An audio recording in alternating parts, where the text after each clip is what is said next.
have a confession to make. I haven't been totally transparent all these years. Please, sit down. Have you lost weight? You look good, by the way. Listen, there's no easy way for me to come out, so I'm just going to come out and say it. You know that comics are my first love. They are the collectible that is my spiritual animal. But I have been unfaithful. I have begun to dabble and look at other things. But before you get mad, I mean, these magic cards, this Darkhawk thing, this pop figurine with Psylocke, Giggity, these video games, they don't mean anything, okay? Not like you, okay? These things are just, they're just side things. They're just for fun. So in this video, when I show you my new side thing, don't worry about it. I'm still going to be buying comic book grails. I might not have the same amount of money dedicated to them because now all my money's going to go into this stuff. But hey, we can still have fun. We can go out Sunday night after I spend Saturday night with my new piece right here. Ladies and gentlemen, welcome back to another video with Swagglehus. And in this one, we got ourselves some kind of comic book unboxings. Okay, not really, but new things that I think are kind of interesting to talk about. And even more so than me just kind of showing you guys some of the new original art pieces I got, I kind of wanted to float out to you guys. Like, do you guys find yourself ever getting pulled into different collectible directions? And is that actually something that you should allow to happen? Does it take you away from what you actually want to get? Does it take you away from your goals within, say, comic book collecting if you're spending all this money on other things in other collectibles? Well, in this video, we're going to talk about that. But before I do, if you guys could like, comment, subscribe, I appreciate it. Helps support the channel doing those things. But let us get into this unboxing here today. Now, I already said unboxings be damned. I'm no longer going to do unboxings on the channel. I'm going to pre-unbox. And this is a art piece that actually caught my eye at San Diego Comic-Con. Over at the Comic Link booth, which, yes, this was in another box filled to the brim with a bunch of peanuts. Apparently, you could put those peanuts in water and dissolve them. But I was at San Diego Comic-Con, and I happened to hop by the Comic Link booth, and they happened to have this art piece on display, and it really, really caught my eye. It was something that I kept walking past. Every time, it's like, you see this, sometimes you identify those comic books on the wall, and you see them, and you're like, oh, that looks good. Oh, okay. This one, every single time I walked by it, I was like, yeah, I like that. I like it more and more every single time I saw it. And, I gave myself a little mental note that I was like, okay, when that rolls around, which it did eventually, here in the month of September, when it rolls around, I might be a player in picking that thing up. And sure enough, it went for a price that I actually thought was really, really decent, really reasonable. So I feel like I got a hell of a deal on this published Marvel masterpiece trading card art from Upper Deck that features Enchantress, done by Simone Bianchi, the incredible artist, Italian artist. He's done some tremendous work in the comic book space. And this is just an absolutely beautiful Enchantress piece. I mean, look at the colors of this thing. I am gotta say, I am a big sucker for original art that is done, with oil, when it has the full color palette. Like, don't get me wrong, I like original art pages and sketches and stuff, but there's something about like a fully colored, fully realized piece, that's done in oil paints that, to me, I think what it is that it stands on its own, right? Like, that it's a completed art piece. Like, whereas a comic book page, that it's like, this is still, in a way, a work in progress. Now, don't get me wrong, I love both of them, but I really get drawn to this type of stuff. And this is just a beautiful piece. I ended up winning this for $1,700. I thought that was such a steal, considering all of the trading card art that I've seen, especially being a published piece, especially being done by an artist who is, fairly notable, has a really big following, and for how beautiful this thing is. I mean, the colors on this are amazing. I can't wait to get this thing framed.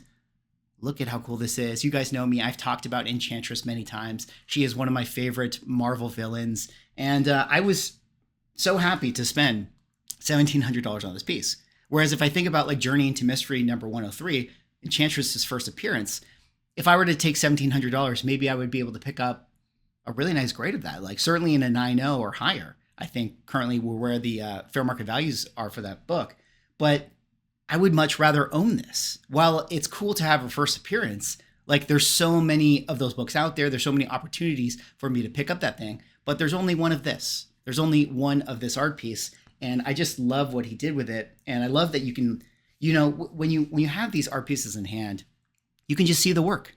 You can see the sweat equity that was put into this. You can see the emotional craft and the work. And even when you go into the back, you can see all the debris of the paint and the fingerprints and everything that it took Simone to get this finished and get it into the hands of Upper Deck. So really, really cool piece that I was able to pick up for myself. And something I thought was, interesting as far as, having your budget be taken away from, say, something like comic books. And I realized, you got to have fun. You got to be able to do other things and within, your collecting hobbying. But at the same time, when you spend money on that stuff, you're not spending money on a comic book. And is that an issue if you're not working towards your goals? Well, I don't know. We're going to have that conversation in a second after I show you my next piece here. This is another piece that I picked up recently, an art piece. And this was one that was a little bit more of an impulse buy. I just happened to see it. I was following this one auction. Heritage had an animation auction. And I saw this piece and I was like, that's really cool. I have so much nostalgia for this movie from when I was a kid. But at the same time, even though the movie's not very good, I just really have a fond memory of it. But I ended up winning this really cool art production background of the Bakshi Lord of the Rings from the 1970s right there. This is the Halls of Moria, the Mountains of Moria. Now, I myself am a big fantasy person. I love Lord of the Rings, World of Warcraft, and all that stuff. I've thrown it out here on the channel a couple times. Probably haven't, spoken too much of it, but I'm a big fan of this stuff. And I happened to see that they were selling some of the animation backgrounds for this particular movie. And I thought that this was such a striking piece. I remember this particular scene in the movie, like once they get into, the hall, they have the thing and they have the scepter and it's like the moonlight and it lights it up and they have to go inside Moria. This is the first drawbridge that they get. So actually, I was able to get this one framed already. And, it's going to go up in my wall here. Maybe not in the computer room here. I might put this in, a different room. But we'll have to see. And I just thought that was a really cool piece and I wanted to share it with you guys. And I bought it for $2,200, which I thought was a really good price again. How do I know that it was a good price? I mean, I looked at other pieces that had been picked up that were similar to this, did some comparables and stuff. And actually, for this production background, there were other production backgrounds that sold for, $3,000, $4,000, $5,000, which makes this also a little bit more volatile because, again, with an art piece like this, once you have something like this, like who really wants to buy it? Like who really is going to, one day want this thing? It's a very specific piece of artwork and it's not so notable like a comic book first appearance that there's an ever present, a collector base that is thinking to themselves, oh, wouldn't it be cool to own an animation background from the Lord of the Rings cartoon from the 1970s?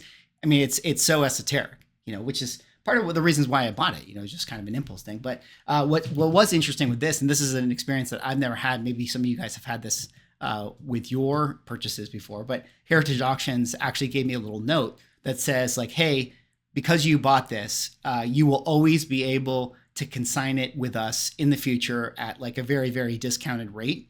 And because we know that you're the person that owns this, so we know that this is the authentic piece, et cetera, et cetera. So I thought that was pretty cool, actually, that, with this art piece that is very specific, say I want to sell this 20 years from now, Heritage Auctions will honor, hosting this for me in whatever animation lot that they have. So anyways, those are my two kind of comic art pickups and stuff. And I kind of wanted to end the video with a little bit of this conversation of how do you guys feel, when it comes to spending your collectible budget on not comic books? Do you feel like it takes away from your grail pickups? Like in a lot of ways, I look at this and it's like, okay, this is like $4,000, right? I just spent $4,000. That could be a really nice comic book if I wanted to be, or that could be a piece of a comic book that leads to a purchase like something really big. One day I'd like to buy an AF-15. That could be a sizable amount that goes to that. And I guess for me, my feeling on it is I don't really know if that's ever really going to be how I work towards collecting the comic books that I like. I happen to be somebody who likes to buy opportunity or likes to embrace the hunt. And so when I see a comic book being sold at a good price, I might just jump on it.